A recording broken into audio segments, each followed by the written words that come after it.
শহরের হাজারো ব্যস্ততার মাঝে আপনি যদি একটু ভালো থাকতে চান, মানে মনটা যদি ভালো রাখতে চান, সেই ক্ষেত্রে অবশ্যই আপনাকে প্রকৃতির মাঝে আসতে হবে। প্রকৃতিকে অবশ্যই দেখতে হবে খুব কাছ থেকে, তাহলে হচ্ছে আপনি দেখবেন মনটা ভালো হয়ে যাবে। সপ্তাহে একদিন ছুটিতে যদি আপনি বাড়ির আশেপাশে বা কোথাও যদি ঘুরতে যান প্রকৃতির মাঝে, বিশেষ করে, তো আমি একটু চারপাশটা দেখাই, তাহলে হচ্ছে দেখবেন মনটা ভালো হয়ে যাবে। তো এইটা হচ্ছে মোহাম্মদপুরের পাশে, ঢাকা উদ্যানের পাশে আর কি। এটা নদী পার হয়ে আসতে হয়। তো মোটামুটি জায়গাটা অনেক বেশি ভালো এবং নিরিবিলি আছে। আপনি যদি সপ্তাহে একদিন ছুটি পান সেই ক্ষেত্রে এখানে এসে ঘুরে যেতে পারেন, রিকমেন্ডেড আর কি। তাহলে হচ্ছে দেখবেন আপনার মনটা ভালো হয়ে যাবে। আর আমার সাথে আছে হচ্ছে আমার বন্ধু।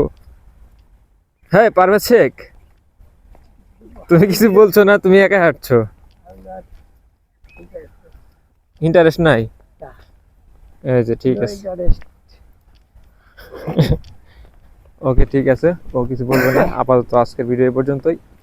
তো যেটা বললাম যে প্রকৃতির মাঝে মাঝে মাঝে ঘুরতে যাবেন, আশেপাশে নদী থাকলে তো আপনারা ঘুরতে যেতে পারেন। তো ঘোরার উপরে আসলে আহ, একটা আলাদা রকম অনুভূতি, মানে ভালো লাগা কাজ করে। তো যাই হোক, ভালো থাকবেন, সুস্থ থাকবেন। আসসালামু আলাইকুম।